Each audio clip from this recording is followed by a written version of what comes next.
Perfect. All right, so ExxonMobil breakdown here really fast. Um, I wanted to enter sometime before close, and so long as you know what, let me switch these hourly fibs around. So ExxonMobil, real quick, let's go over a recap of this. So this was the sector rotation that I was anticipating. That sell-off that we saw in triple Qs, that money has to go somewhere.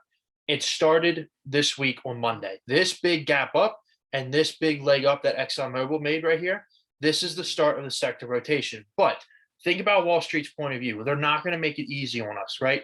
Because they know we're stupid retail. They want to hit our stops. So they gap everything up on the energy sector on Monday. This is where this big moves comes in, and you know what? They feed it a little bit. They let it run into open. Okay, but remember, Wall Street has time on their side. They are not stupid. They're not going to play dumb.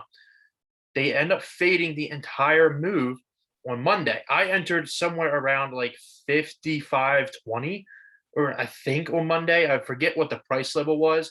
And I said, $55 ended up holding. You saw that dramatic drop on the 5 minute on Monday.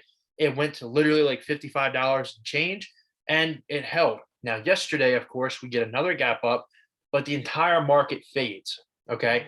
What ExxonMobil ended up doing yesterday was, and I still didn't care, was fill partially this gap on hourly. So this gap that ExxonMobil created on the hourly is actually still not done. There is still a good bit of a gap left from 54.43 down to 54.18. So that will eventually be filled, but when, I don't know. I don't really care when. Okay, they had to fill at least some of this gap. That acted like a magnet. Our stop losses were never hit. I was not worried. But think about what sector we are trading. If you've been in my team long enough, you know how volatile the energy sector has been. We've had some really great trades in the energy sector, and we've had some really shitty ones where it just doesn't line up for us that well, specifically CVX from a few months back.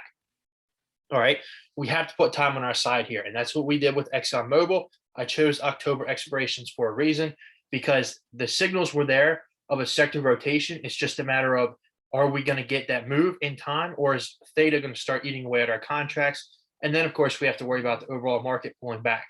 Lo and behold, we get a beautiful gap up this morning thanks to forward/CL. I'm going to go over forward/CL as well because that is in part why I entered ExxonMobil calls again. And this is a little bit more of an aggressive position for me. So it's not the conservative position that I entered originally. This is a more aggressive position.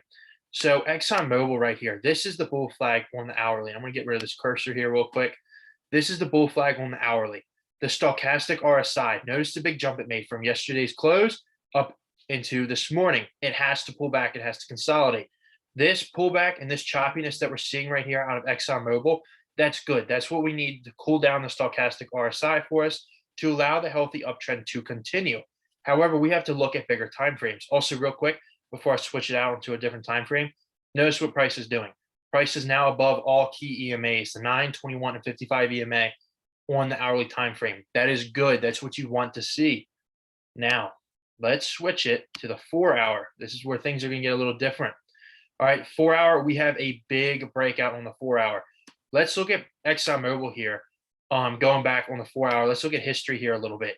Price cannot hold above the 55 EMA on the 4-hour. This is a key time frame for the 55 EMA. Any time frame, it's important, but the 4-hour and the daily time frame, it's really, really important. Price dating back to the end of July cannot hold above the 4-hour 55 EMA. We see rejections here at the end of July. We see a rejection here in the middle of August.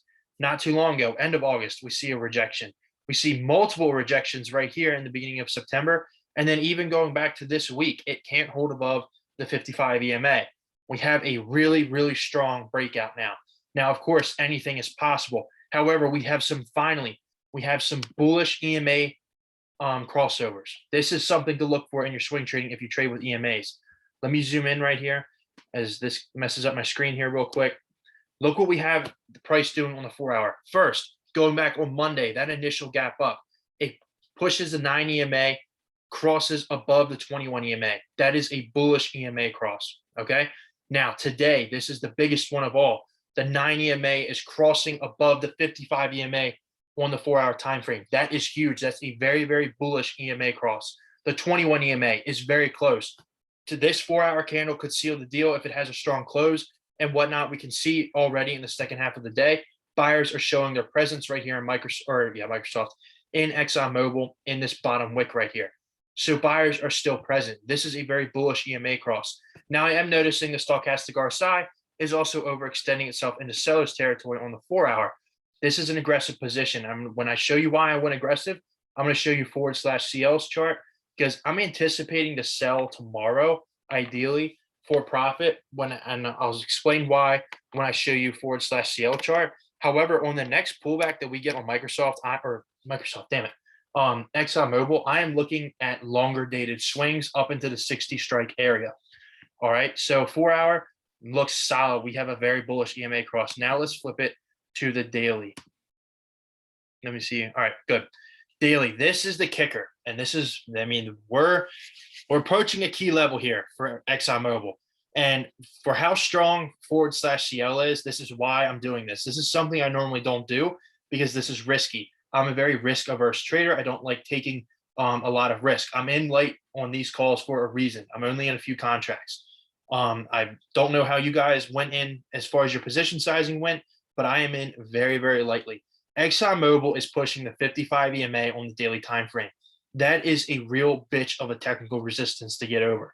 It is not impossible. It can't be impossible because every name will go through that at some point. It will go under and then it has to fight back through. So it's not possible for ExxonMobil to break through. And we've actually seen it not terribly long ago where ExxonMobil did break through. It actually gapped up above it back last November. And we can see here, price dipped below it and they caught themselves and they continued the uptrend. Okay. So again, we get a bounce right here on April 21st off the 55 EMA as well. Okay. This is a key technical resistance. We see the sector rotation in play here on the hourly time frame. You know, we saw that dramatic sell-off with tech this past few weeks. A lot of tech names got hit really hard. Money has to come from somewhere. The energy sector is looking red hot. And notice this accumulation phase that we get right here. ExxonMobil held their own pretty much with a stop loss, or not necessarily stop loss, but a bottom of $53. You know, there was a couple of days there where it went to $52, but they held $53 really well. And they've been accumulating right here in this $54 to $55 range. This is where price recently got rejected on August 30th, pushing 56.34, it looks like. That is what I want to see price get over. That is a key level because if price can't get over this level right here, what's going to happen is this accumulation phase isn't done. Sellers and bears will push price back down here into the, probably push it back down to $54 if I had to guess. And they will continue building their position, unfortunately. So this is risky by all means because this is the 55 EMA right here, and it's going to be tough to get over. Notice what the daily stochastic RSI is as well. It's in oversold territory. But I'm leaning on the sector rotation, and I'm about to break down CL now. I feel like the energy markets, you know, we can get one more pop out of them. Now, price targets. Volume is really, really well on this option for next week, 57 strike calls. If we can close above 56.34 today or tomorrow, because tomorrow, if I don't sell for profit tomorrow, so long as ExxonMobil doesn't die on me, I have no problem holding this position into Friday morning. I want to see a close over 56.34 today, which is still very well possible, or tomorrow, which would be good as well. That sets up the 55 EMA to get a close above. That would be 56.62. But following fib rules, we close above this fib level, price is going to test the next fib level. That's all the way up at 57.49. That would be a very, very big breakout for the energy sector. And then above that, we look at 58.10. If ExxonMobil begins pushing $58 this week, I would look for a pullback at some point early next week, or at least next week sometime, because that's a very big move to make in a short amount of time. They'll come back down and test the 55 EMA. So if all goes well, we're selling out, hopefully in the money, or at least for profit tomorrow morning at open. /CL. This is really just a monster breakout that is coming. Okay, so I don't know. It's really tough to say if this is it for /CL. It honestly could be. I wouldn't be surprised, but I also wouldn't be surprised if there's still more in store for /CL as well. We have another accumulation phase right here. It held $67 per barrel. This is where buyers were accumulating. If this is an accumulation phase, which in hindsight now it looks like it was, I feel like they don't want to stop at $73. That's not a huge move. It's definitely a move for buyers to make, but I feel like they want more than that. 73.02 has been my price target for forward slash CL. I don't think I posted it in the server. If I did, it was maybe once, but I talked about it on StockTwits a couple times. If we can get over 73.02, we look at 74.28. That will push ExxonMobil close to being in the money for us. If not, it's going to be in the money. Okay, very, very bullish right here. I mean, forward slash CL, monster breakout right here that we're seeing. It's moved from 69 to $73 in just 3 days. That's a really big breakout. We have a bullish EMA cross as well on the daily time frame for CL. So if we miss this move on ExxonMobil, if we end up selling out of this trade for red because of a technical pullback that price looks to maybe see sometime this week or definitely early next week, this setup is still in play so long as forward slash CL holds the 55 EMA. This is going to start turning into a red hot sector. You know, that explosion Monday morning just to fade, and then this gap up this morning that it's holding. You know, think about that perspective as well for ExxonMobil. Monday morning, it gapped up and then it faded the rest of the day. This morning, it gaps up again and they're holding their own this time.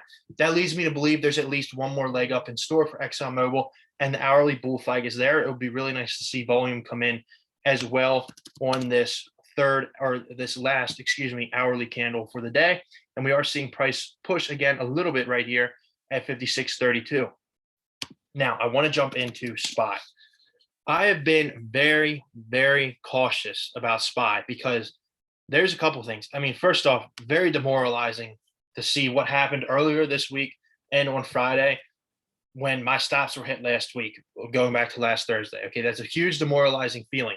However, everybody who's hyping up this pullback, this bear market that we might be entering, they are focusing on the March 2020 COVID crash. Okay, I need to say something very clearly.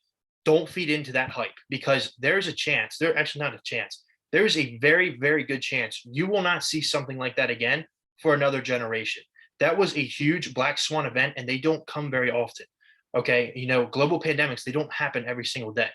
So that's what caused the March 2020 crash of the economy grinding to a halt overnight. Literally, the global economy grinded to a halt overnight as the whole world shut down.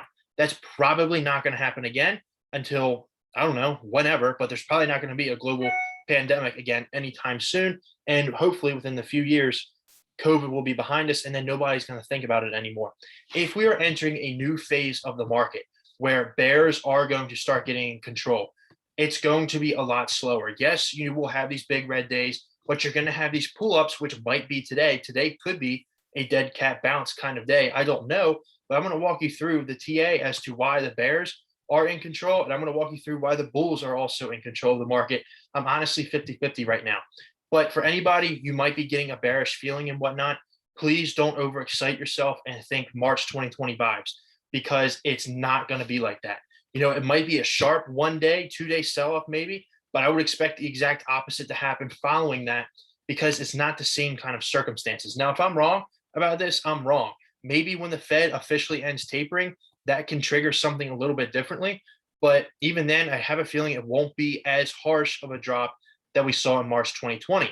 Now, this morning, I was convinced this was a bear flag all day long. Okay, this was a trend line that got broken yesterday on the hourly that I picked up on. This got broken down to the downside.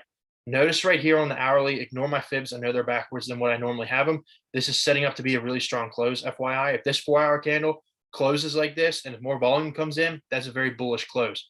They held 443. So the ideal level to hold was SPY 444. They held it at 443. So, okay, you give a dollar and then they come roaring back today. It's not terrible. This bear flag was something that I was watching very, very closely. However, anything is possible in the market. You can have the most textbook pattern play out and the exact opposite can happen. And in this case, this was a very textbook bear flag, and the sellers were sitting at this trend line, 1 rejection, 2 rejection, 3 rejections. Finally, on this big candle right here that they break out on, you have a volume increase. The exact opposite can always happen no matter if you're in a bearish or bullish pattern. This is a very good case example that can show you don't have a bias, let the follow price action. Let the market tell you what to trade and how to trade. Okay, so I mean, you really ideally don't enter puts until the bear flag actually breaks down. At this break of this trend line, you could have entered calls and you had all the conviction in the world because price is breaking out and you have a price breaking above the 9 and 21 EMAs. All right, now flipping it back to the daily here for SPY. If you notice the stochastic RSI on the hourly, it's really oversold. So a pullback could come here overnight in the futures markets. But here is the big thing that I have been watching. The stochastic RSI on the daily. Please remember, bigger time frames are more dominant. So don't get trapped on some noise on the 30-minute, 15-minute, hourly time frame, because the bigger time frame is always going to be more dominant than the smaller one. In this case, the daily is going to be more dominant than the hourly time frame. This down or this support trend line right here is still in play. I do want to keep that level marked, but I'm probably going to take away this top trend line for SPY off the top of that bear flag. Okay, the stochastic RSI is coming out of a buyer zone. Okay, below 20 on the stochastic RSI daily or any time frame, excuse me. This is just a daily time frame. It is buyer's territory. That is where you can anticipate buyers to come in and buy price up. Let's look back here, August 19th, when the stochastic RSI falls into the buyer's territory on this beautiful day. We all caught puts that day. I remember that because I was in Tennessee that day, or that was when I was still on vacation. Look what happens. They buy the dip up here at 435. Look what they do with price. They end up bringing price up to a new all-time high. Is the same going to happen this time? I don't know, but let's look and see. Stochastic RSI, number one, is in a buyer's territory. That's bullish indication number one. Price is closing above a key fib level. It hasn't closed yet, but it's pushing $1. If SPY dumps $1 between now and that's going to be shitty. That's going to be a really nasty close.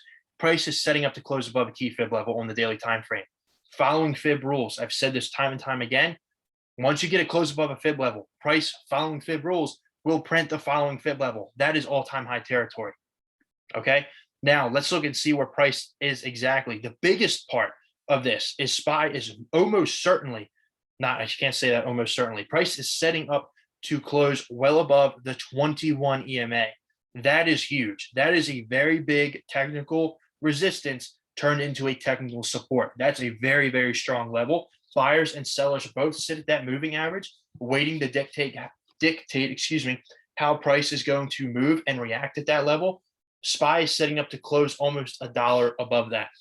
Best of all, it's clearing the 9 EMA. The daily time frame shows how much movement there is still left to be. Easily off of this stochastic RSI, SPY to 450, 452. Honestly, 454 isn't out of the equation because we're still in buyer's territory. Tomorrow, if we gap up again, we'll probably come out of it. But this is really setting up to be buy the dip. I mean, I'm honestly thinking about it in certain names. Here we have Microsoft. Those 305 calls, they're about to be in the money as well. Okay. Apple, I'm going to walk you through Apple. Apple is on swing watch as well. And I'm going to go through a few other names that I talked about earlier in the day in the server. If you're bearish on the markets or if you're looking for a bearish play, you have the hourly stochastic RSI in oversold territory. You can go off of the fact that this is a dead cat bounce and you can enter puts overnight. I honestly can't fault you if you do that because, I mean, it's weird right now. The market is in a weird place, but keep in mind, bigger time frames are more dominant. So yes, the hourly can show something, and yes, the 30-minute can match with that. But the daily time frame is definitely more dominant than the 30-minute and the hourly time frame. So always look at different time frames. Now I want to switch gears and I want to start breaking down a watch list for possible swing trades. Holy mama. Okay, we're probably going to swing Apple. I did not check the 55 EMA today. So Apple, let me zoom out here real wide. Apple has been in a channel here for a long time.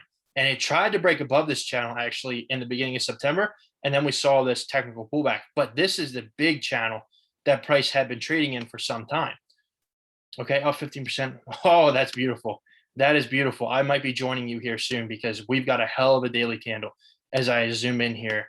My apologies for that being so ugly looking real quick. Now, price put itself in a smaller channel. Now, this is something that's completely possible. We have an uptrend and we have another channel. Apple actually broke out of this channel and set a new all-time high, and they attempted to break out of this other channel, the much bigger one. No. Price quickly fell back down. Look at this daily candle. We have got a beautiful beautiful hammer candle forming off the 55 EMA, coincidentally, where this channel is. Yes, price broke below that channel, but by what? I mean, 146.73 to 34. By 40 cents, that doesn't matter when price is going to close all the way up here. This 55 EMA, you know what? I need to start writing this down because I'm going to say so much stuff and then I'm going to forget what I was looking at. So Apple, this is high probability setup right here. All right. We're bouncing off the 55 EMA. If we go long off of Apple, we have two stop losses that we can use. This fib level, 23.6%, because notice Apple never closed below that fib level. If Apple closes below this fib level, following fib rules, the next one prints. That's down at 144.50. That never happened. Buyers bought the dip yesterday and today. They're still very much alive. So this can be our first stop loss. Our second stop loss is the Granddaddy 55 EMA. And that's all the way down at 146.28. Maybe, tomorrow is the technical pullback to cool off the hourly time frame. Maybe they want to bounce Apple again off the 55 EMA, create a double bottom off of it, and then we continue on our uptrend. But Apple calls either way. I mean, this is a textbook solid setup. 38.2% fib level is the one to watch, because if we trigger this fib level, we will end up printing 61.8% fib. Notice the stochastic RSI as well, down in buyer's territory. We're lining up for a lot of bullish confluences. Volume is lacking, though. I'm not going to sugarcoat that. Volume is lacking. Now, we're looking at Apple. I showed SPY. Let's look at triple Qs. Oh, triple Qs, you're showing the same thing. Oh, my goodness. Okay, triple Qs opened at the 21 EMA today. Sellers were there. They dipped down. Buyers bought the dip. They're closing it above the 9 EMA. If right now the market closed, they close it above the 9 EMA, which is bullish. Closing above a key fib level. You close above this fib level, you print the next one as well. Nice volume coming in today. It could be better, but the market is still open for more than half an hour, so volume will keep coming in. Let's see how we close. Stochastic RSI is in buyer's territory as well. This is really, really setting up to see something really nice. Microsoft, we caught a hell of a breakout. This was textbook. Apple looks like it is the next one to move. Microsoft, that 305.84 level that I talked about yesterday, still very, very, very much in play. Notice that we are coming out of this seller zone. This is what I'm anticipating SPY, triple Qs, and Apple to look like in a few days' time as well. All right, now I want to go over another name in Lowe's. This is one that I'm probably going to enter in some account. So I posted this, was it Sunday night? Did I go over this in my watch list? I feel like I went over this on Zoom at some point. I feel like it was my watch list video on Sunday night. Let's just keep drawing out these flag lines. So maybe we're not in a bull flag anymore because this has kept going and going so far, but we're in a channel either way. And price, okay, good. It was Sunday night. Either way, we're in a channel, whether it's a bull flag or you just think it's in a channel, whatever is fine. We're looking at a really nice pin bar candle off of this support line. Price, again, closing above the 21 and the 9 EMA, pushing this top trend line. Now, here's the drawback. Volume is lacking. Again, it's a severe lack in volume. That's what we're kind of seeing across some few names here as I keep going through this watch list. But it's not terrible because you have to think about what have the past few trading days been. They've been very volatile trading days. When you get volatility in the market, you're going to get more volume in the market as well. So this isn't necessarily something that I think is terrible, but we're going to look at Home Depot as well because Lowe's and Home Depot, they trade off of each other. They love to trade together. So if Home Depot is matching or has a bullish setup as well, that's very, very high probability for Lowe's to follow through with that as well. So now I'm going to pull up the option chain here for Microsoft, or not Microsoft, damn it, I keep doing that. Lowe's. So if everybody can do this with me, if you're able to, I want you to look at 9/24 expirations or options, excuse me. And then I also want you to look at October 1st options for Lowe's. Ticker symbol is LOW. Okay. If you look on the put side for October 1st and September 24th expirations, there is no significant volume on these put options for Lowe's. If we're looking at the call side, 207.5 straight calls for next week and 210 straight calls for next week have over 100 volume each. Now, Lowe's is not a popular name in the options market at all. Home Depot gets a lot more love than Lowe's, but even then, Home Depot isn't super popular. So you always have to think about volume. Lowe's volume for options is not going to compare to something like Apple, PLTR, Neo, or whatnot. Those are popular option names. Lowe's is not, but you can still you can still use the same rules for those names for volume and apply it to a name like Lowe's, which isn't popular at all. Those next week calls are coming in.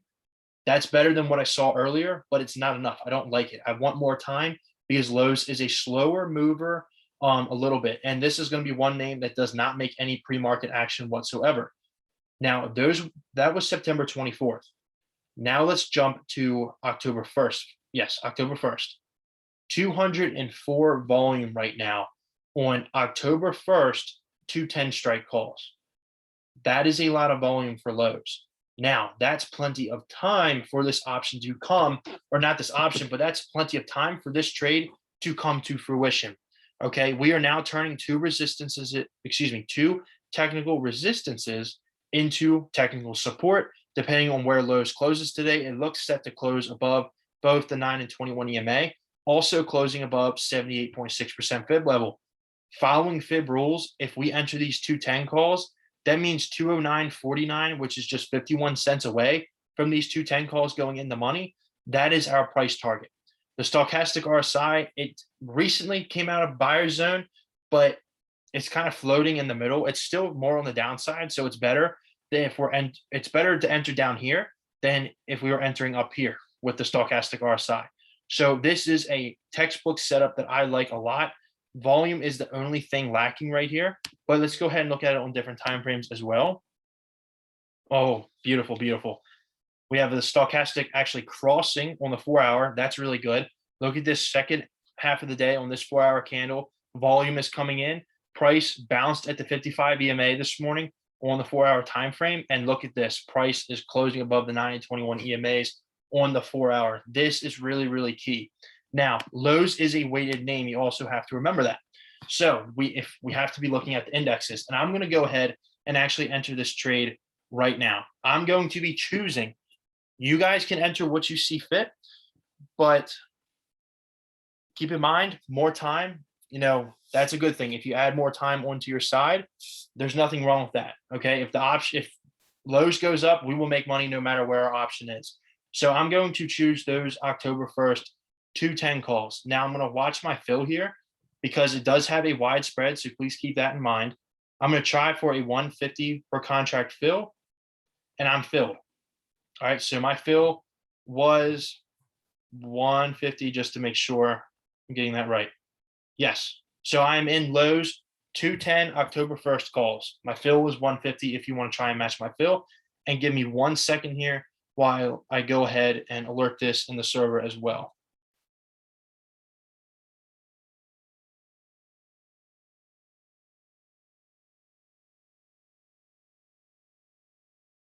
And my position sizing is light, by the way. I'm entering everything light just because I'm waiting for one more day to see if the bottom is in officially. For now, the shorter term bottom for SPY is in.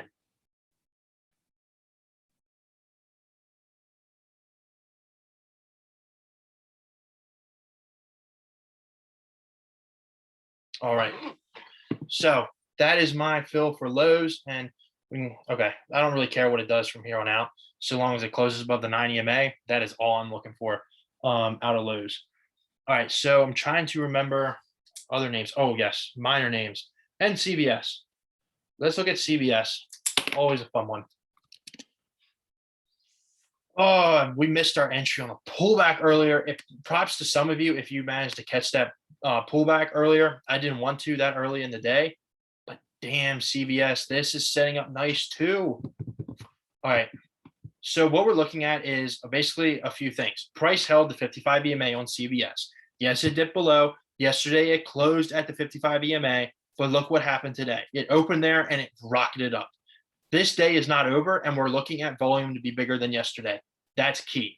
This is like borderline bullish engulfing. Yeah, okay, so like it's bullish engulfing, but barely. If you look at the body of this candle right here. So we're looking at high probability. Look at that. Volume just came in as well. This volume bar is now bigger than yesterday's officially. We've got a high probability setup, bullish engulfing.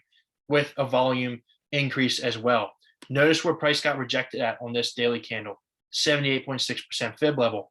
I'm going to be swinging 86 calls. I'm going to actually break down the option chain here in just a second. These are going to be aggressive, risk averse. Look at 88 strike calls, because once this fib level breaks, we flip to 87.79. Volume coming in. We're looking at 55 EMA holding, closing above the 9 and 21 EMAs as well. Stochastic RSI is coming out of the buyer zone. So many names are showing the setup today. If this is going to be a dead cat bounce, wow, did the bears get every single trader out there who thinks the short-term bottom is in. And we're going to be hedging appropriately. I'm not going to be stupid about this, but we're going to hedge appropriately. So let's go ahead and look at CVS option chain now. I'm looking at two different positions here. Risk or more aggressive 86 calls, which have nice volume for next week, 727 right now. That's good volume. And October 1st, I'm not seeing anything enticing on October 1st. Let's break it out to October 8th. Nothing on the October 8th option chain. October 15th, something much better. 923 volume on 87.5 strike calls for October 15th. I'm going to enter those right now on a different account. And that will be targeting this fib level up here. So let's go ahead and see what my fill will be. Putting plenty of time on our side here, again, with this trade. And it's out of the money. Yes, this is an at the money option, but for this option to go in the money, it's still out of the money by what, $2.50, $1.50. So I feel very comfortable entering this. Now, this is another wide spread. I'm going to try and get a fill of 116. Let's see if I can get that.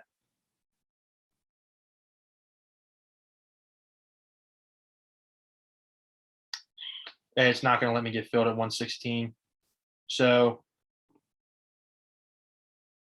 I'm going to try for 117. All right, I'm filled on those CVS calls for 117. All right, and now give me 1 second. And the exact position is October 15th, 87.5 strike calls for CVS. And I am going to look at more risk averse. I want those 86 calls, by the way. So I'm not done yet with CVS. But give me 1 second here as I go ahead and alert this in the server.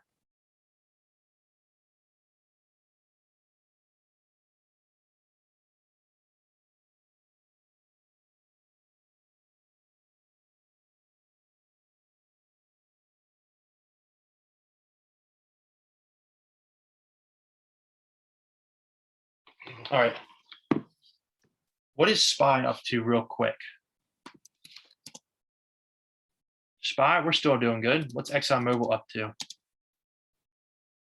Nice. Ooh, if we can close above 56.34, that'd be huge. Huge. Volume is coming in. That would be a sweet, sweet close. I don't care if we close at 56.34. Closing or at 56.36, excuse me. Closing above this fib level, that is huge to do today. That would be really sweet. That would set up our calls really well for tomorrow. All right, now let's try to figure out what account I want to take this next CVS swing in.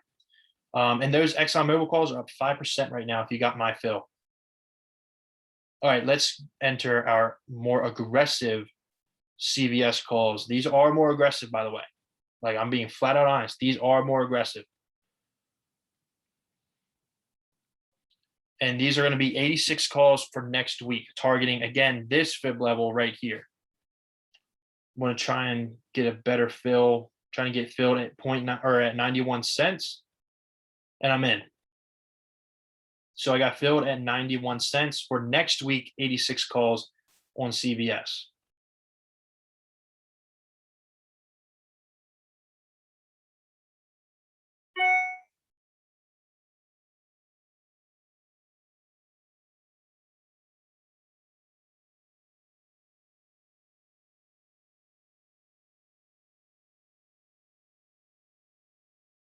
And give me 1 second here as I alert to the rest of the team.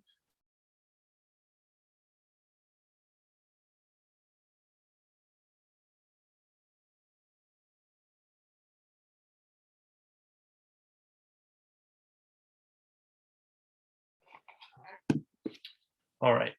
Now, I got in CVS, I got in ExxonMobil, I'm in Lowe's already. All right. We have to start thinking about hedging as well because we don't know what the market's going to do, right? The possibility of a dead cat bounce is always a thing. So VXX, very nasty on the day. This is good. This is the volatility. This is an ETF that matches VIX. VIX is its own ETF, but its volatility is what VIX measures. VXX is the ETF that follows VIX. Okay. Basically, if SPY goes down, VXX is going to go up. If SPY goes up, VXX is going to go down. Okay, so that's how we can look at VXX. This is a really nice hedge for us. Following technicals, though, look at the stochastic RSI. I mean, we were in oversold or overbought territory, excuse me. Look what price is doing. Price rejected at the 21 EMA today. I mean, it looks a little bearish, I'm not going to lie, but we will enter VXX calls at the end as a hedge for our long positions. Don't want to get caught off guard and be down a whole lot of money. We'd like to have that buffer room in case the market does gap down tomorrow. All right, so I'm trying to think. Oh, minor names. This was where I wanted to go. Bitcoin and the US dollar. There we go. Coinbase. This, I want to look at minor names heavy here. All right, so I've been talking about this. I really, really hope some of y'all paid attention to my YouTube videos and when I would talk about this in the crypto chat in the server. This flash crash that we saw on September 7th was a gift from the market gods. It was a gift because it brought everything down cheaper. And if you didn't take advantage of this little dip, I don't know what to tell you right now because now you are chasing just a little bit. Yes, we're not back up here, but you are chasing, I hate to tell you. So I really hope you took advantage of this dip because I know I have been. All right, accumulation phase, it's done for Bitcoin. This is breaking out now. It held the 55 EMA. Stochastic RSI is coming out of this buyer's zone really, really well. If this daily candle, I don't know when crypto daily candles close. I have yet to figure that out. I don't know when their weekly candles close either. So if you know, please do tell me because I truly don't know. If this daily candle closes above $47,885.27, 78.6% fib level, that sets up the next fib level to print, which is all the way up at almost 53 grand. Okay, following fib rules. This is a classic accumulation phase. It held technical support. I've been screaming about this. Look at the volume come in to buy the dip. I've been screaming about this for so long now. Minor names. Let's jump into the minor names. Let's look at Riot. Hut, I'm going to leave alone because Hut had a public offering.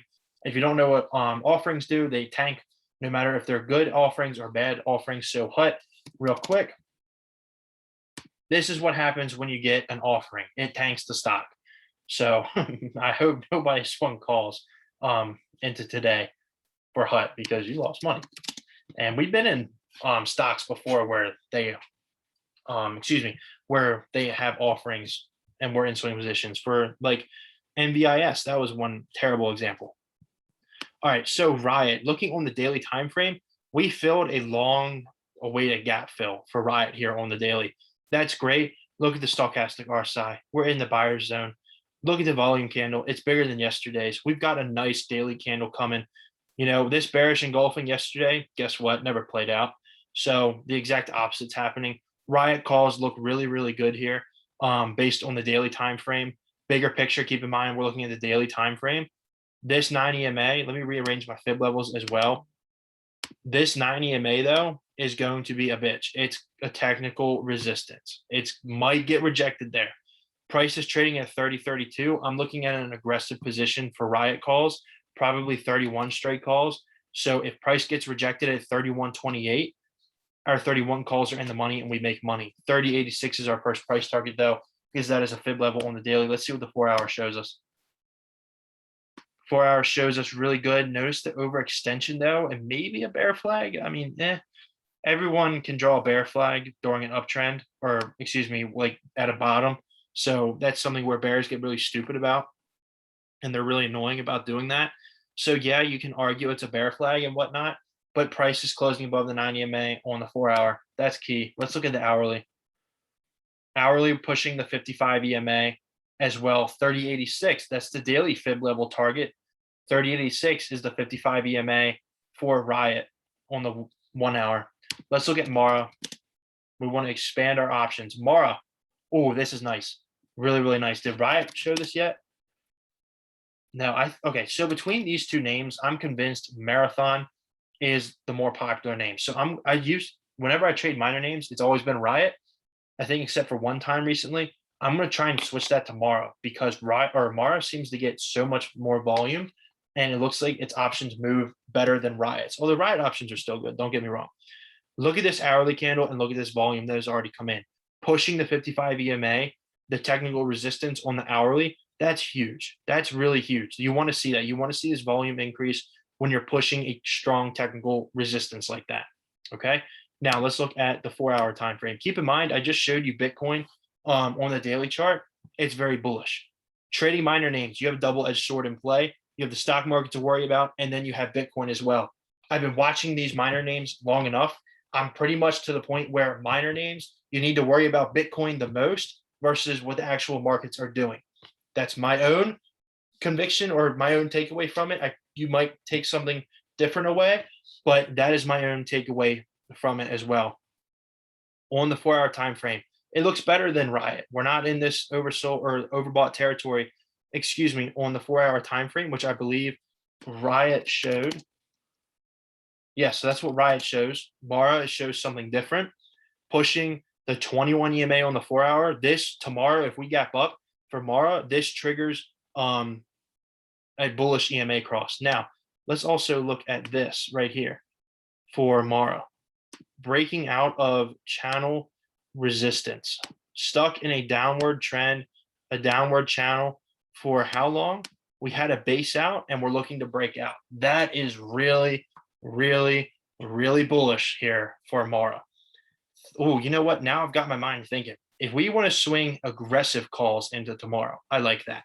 What's the stock price right now? $37. All right, what's the option chain look like now? So I'm pulling up the option chain now. But I'm liking some dated swings here for Mara as well. So heavy call flow for next week. I'm looking at 38 strike calls for next week as a more aggressive position. I don't want to do 37 strike calls because they're now in the money. So I'm not a fan of that. I want to at least go at the money, even if they're $1 out of the money. So aggressive position would be next week, 38 strike calls for Mara. But I'm looking, if we follow daily fib levels up, 38.2% is the key on the 4-hour. 38.38 becomes our next price target if price closes above 36.82.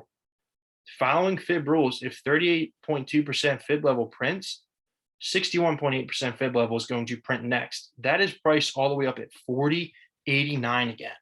So if I want to go into a longer swing, I'm looking at these October 15th strike calls for Mara, and they're pricey. They're $3.10 on the ask. I don't know if I want to do that. It is plenty of time for this option to come to fruition. Don't get me wrong, but it's just a little bit pricier. I don't know. I'm thinking about it. But I'm not convinced that's what I want to do yet. So let's go ahead and see what, oh, wow, lows. Really nice here. We're up 12% on lows, by the way. I just looked at it. So that's solid. That's really nice. Let's see. ES, it is gunning it into close. We are up 42 points on SPY. That's a big move out of SPY. If this holds into close, it's a very bullish close. I would be very comfortable calling that the short-term bottom is in, but be aware that a dead cat bounce could play out as well. Let's look at other positions as well. CVS, 86 calls. I'm down 3.5%. Don't care about that. Up 10% on those ExxonMobil calls. So that is really nice to see. All right. So going back to Mara, I think I'm going to enter those 38 strike calls for next week right now for sure. And yeah, so I'm going to do that. And now let's go ahead and see what I can get fill wise. This is going to be aggressive, by the way. Very, very aggressive position, what I'm about to enter.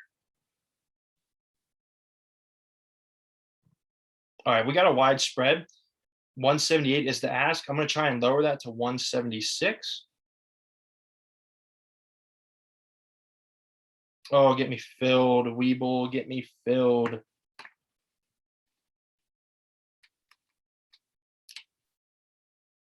And I'm filled.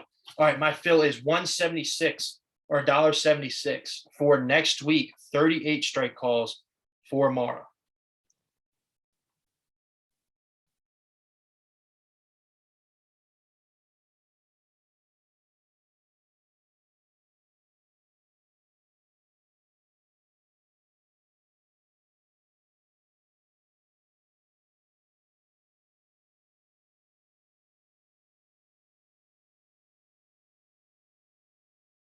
All right, that is done and signaled. For everybody else in the server, you saw my breakthrough for it. I looked at Bitcoin, which is a must. I looked at SPY in the beginning of this video. If this goes against us, we did our due diligence. We put in our TA. We did the work for it. If it goes against us, it sucks, but it's a part of trading, and we got to roll with the cards. We got to roll with the chips wherever they fall. So let's keep going. D-Dog. I remember looking at D-Dog earlier in the week and thinking about taking a position, but I never did. D-Dog, I really like this, but low volume. It's holding the 21 and 9 EMAs really well. Personally, I think, see, it's already 139. I was expecting like a flip up to 140. Look at the stochastic RSI, but volumes are really low. I'm not a huge fan of that. Let's look at NIO Chinese EVs. Buyers holding up 36.24 as I adjust my chart. So if we want to go long off of NIO with time, definitely with time here, 36.24 would be our stop. Hardcore stop would be 36.24. But nah, I'm not interested in it. Yeah, we do have a big gap to fill, by the way, right here. Don't forget that as well for NIO, but I'm going to wait for like more conviction. Now, if you want to enter 10, 15 calls for NIO, like let's say 40 strike, 10, 15 calls, because that will fill the gap. If 40 strike calls go in the money, that fills this gap right here for NIO, which looks to end at 40.27 pretty much. That's a really nice trade to enter. Don't get me wrong. It's just I don't want to enter it right now until we hold. I don't know. I just don't want to. EV names, especially these other names, or they've all been doing offerings. They're all Chinese names. So China, as we all know, the past month or so, all China names have been very, very volatile to trade. If you want to go long, though, I definitely don't see it as a bad setup. 36.24 should be your hard core or hard stop. Absolute hard stop would be 36.24 if you are going long. And I like 10, 15 calls for NIO there. So ExxonMobil's at 56.44. That's perfect. That is perfect for us. Oh, TDD, the trade desk. I wanted to go over this name as well. Oh, man. So TDD, as I zoom in right here, this is another long candidate that I'm looking at. We are looking at a double bottom off of this fib level, which is way down here. These fib levels have not been adjusted in quite some time. We're looking at a double bottom. Buyers stepped in at this level on Monday, September 13th. And today, we're looking at a hammer candle today. Low volume, though, which is disappointing. But this is another possible setup I see value in. Don't get me wrong. I think it's completely viable.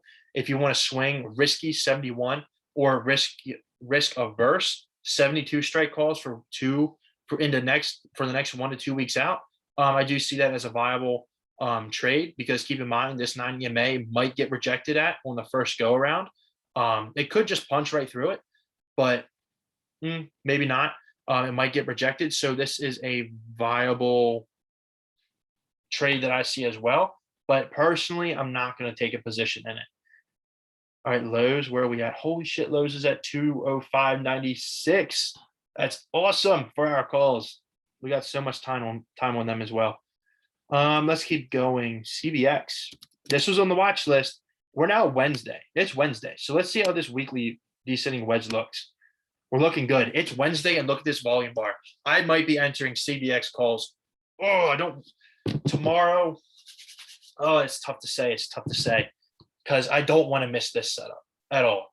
I don't want to miss this. CVX 105 strike calls for middle of October to the beginning of November. Believe me, that is what I'm looking at, especially those October 15th expirations and later. I don't want to miss this big breakout. But this volume bar, it's already coming up here, and it's only a Wednesday. That is awesome to see. That is awesome to see. So I still have not forgotten about this setup. All right. So keep this on your watch as well. If I miss it, if I forget about it, you guys better catch up. You better catch it. If I miss it, don't wait for me. Do not miss that setup. All right, let's look at Snapchat. This was our losing trade of the day. Thank goodness we cut when we did. This was a hedge as well, just in case the market was red, because we were in Microsoft calls, which are now in the money if you're still holding. So huge props to you if you are holding in the money now. This was our hedge. So what I'm going to do now is this channel broke right here for Snapchat. If I showed this as well Sunday night, I hope some of you caught this big channel dip as well. There was no continuation. The 55 EMA held. But what we can now do is draw another trend line for Snapchat. So watch and see if it gets rejected at this trend line here as well on the daily. All right. Now, NVIDIA was one that I looked at yesterday, and this flag is holding really well. Look at this on the daily. So this is another decent setup here that we can see. Rearranging daily fibs real quick. Price held at 21 EMA. Look at the stochastic RSI. It's way down in that buyer zone. There's so many names lining up that show this. This is turning into textbook stuff here. We've got the flag pole right here. This is the flag, similar to Lowe's as well. It held the 21 EMA. It's set to close above a key fib level. This is another good name to go long on. And I just don't know if I want to go into so many long positions. Marty and Mara calls. That's really risky. Or not risky, but it's a riskier name. It's a riskier position. Let's look at the NVIDIA option chain. This will probably dictate whether or not I enter NVIDIA or not. All right, so real quick, I'm going to run through open positions here, give any updates that I can. ExxonMobil calls up 6.5%. CVS 86 calls up 2.5%. Let's look at other positions here. Mara calls, I'm 50 cents in the green, so that's always good to see. Those CVS 87.5 straight calls, I'm up 1.5% as well. So it's always good to see that. Green is always green. Lowe's is up above 206 now. That is beautiful to see. All right, let's look at NVIDIA. We've got 7 minutes left. We don't want to force anything either. So right away, jumping into 9/24 expirations. Ooh, I mean, the volume is so enticing on NVIDIA. 225 straight calls, 7.6 thousand volume, or 225 straight calls for next week, 7.6K volume. That's a lot of volume. They're out of the money technically, even though the option is at the money, they're still $2.50 out of the money. Or excuse me, they're $1.50 out of the money. So that is enticing, but that's riskier. So looking at the Greeks, that's like right on the line of my 2-to-1 delta to theta ratio. I don't like that. NVIDIA is still a big name. So it's going to carry that with it. Let's look at October 1st. This is putting more time on our side. Those 230 straight calls for NVIDIA October 1st. I like them a lot. There's 1,007 volume on them today. That's really nice. Delta is 0.40, but then the theta cuts down to only $18. That's a really, really nice delta to theta ratio. And excuse me, I was looking at 227.5 straight calls. So excuse me, theta is $33, $34, and then theta, or no, that's delta, my bad, getting all my words mixed up. Delta is $34, theta is negative $17. So that's not terrible either. They're 325 on the ask, 10-cent spread, not terrible. But October 5th, October 8th calls, does this option chain get a lot of love? Yeah, it does. But I ain't worried about that one. Let's look at October 15th. These would be like the safest that you could go. But they're pricey. I ain't looking for pricey. 230 calls for October 15th, $5.60 on the ask. If you want a really, really, really risk-averse trade, it is those 230 October 15th strike calls. That is your risk-averse position as well. And excuse me here, I just got an important phone call, so I got to tell this person that I'm not available right now. So I'm probably, goodness, if I enter NVIDIA, we're going to up the stakes a little bit, and we're going to look at next week calls for NVIDIA. Look at this 4-hour here. This is that 4 hours, excuse me, as I try and get this figured out right. Looking at this, look at the rejections here at 38.2% fib. That's really nice. And price is gearing up to break above. Now, this might be a game changer for me now that I'm looking at it on the 4-hour as well. Look at this 9 and 21 EMA. They're ready to cross. That's going to be a bullish EMA cross to the upside. It held the 55 EMA on the 4-hour. Shoo, man, the NVIDIA is showing itself. This is really nice. This is really, really nice to see. And we can also draw, if you want to, like a trend line there as well. Okay, but like that's the 55 EMA. So I'm going to delete that trend line because that's where the 55 EMA is. But if you don't delete, or excuse me, if you don't trade with the 55 EMA, draw these trend lines because that is now your support to the downside. Following fib levels on the 4-hour, if 38.2% closes above, or we get that close above, it prints. 61.8% fib is our price target. That's price trading at 225.79. That puts those 225 calls in the money, but they are aggressive. They are risky. They are aggressive. I'm going to visit this option chain again. We don't have to force anything either. We're in enough positions as is, and most of them are green as well. But it looks like ES is selling off a little bit here into close. That's no surprise. A big day. You're going to have intraday sellers or intraday riders who got in today. They're going to sell out for profit. ES is right now up 36 points. That's still really good on the day. And I'm going to scroll back up here on the September 24th option chain.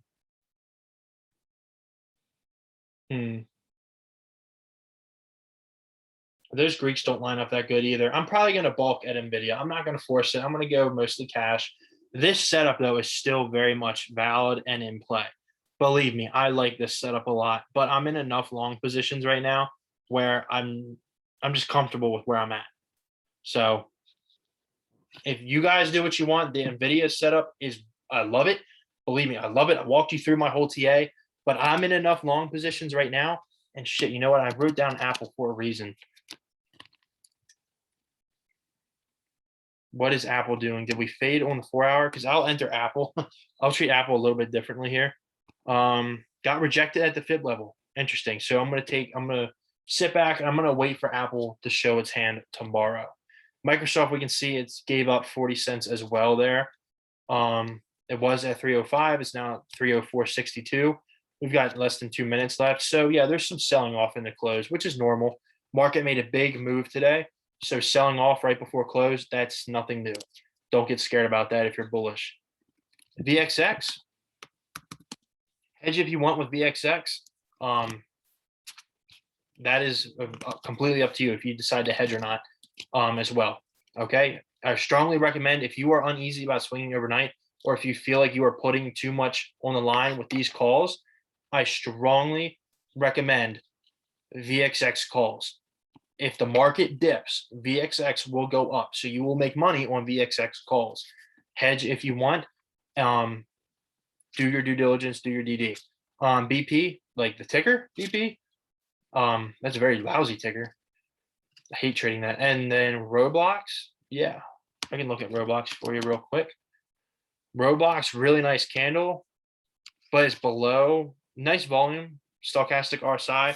In buyer zone, but it's below the 55 EMA. I mean, it gave up a lot of technical support, so it's going to have to crawl back up here. It's going to be a tough fight, but above $80, yeah, it's safe to be bullish on Roblox above $80 for sure. All right, so that is market close. Market is closed here real quick. I'll go ahead and run through my open positions, see how they closed. Lows closed up 5%. I'm very happy with that. Let's run through everything else here. Looks like CVS took a little bit of a dip into close. I'm down 6.5% right now. That's fine. Not worried about it. ExxonMobil, solid close, it looks like. Where did ExxonMobil close at? Because that's really key. I'm up 10% on the calls, though. ExxonMobil. Beautiful close. We closed above that key fib level. Now, that hourly bull flag I showed, how does that look now?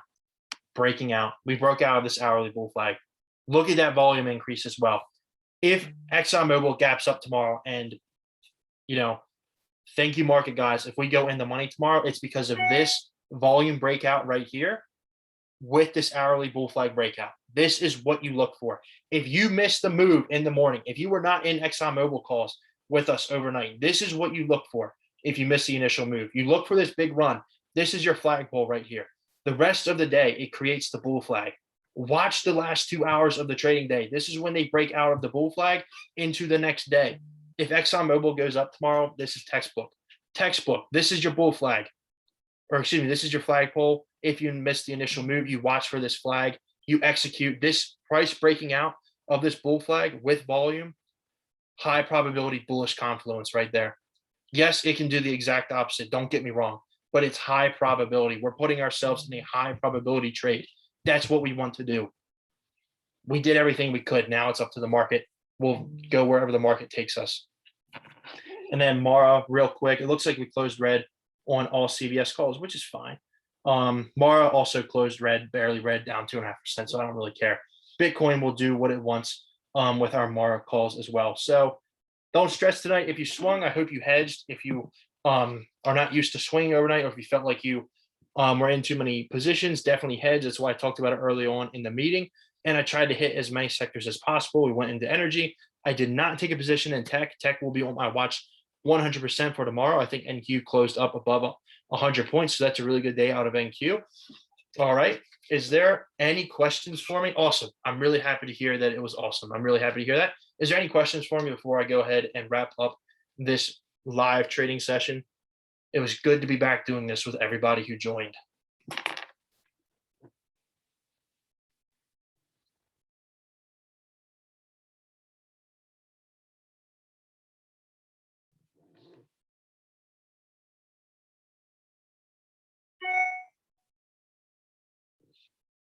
Awesome. Absolutely. Absolutely. I'm really happy that you guys enjoyed it so much.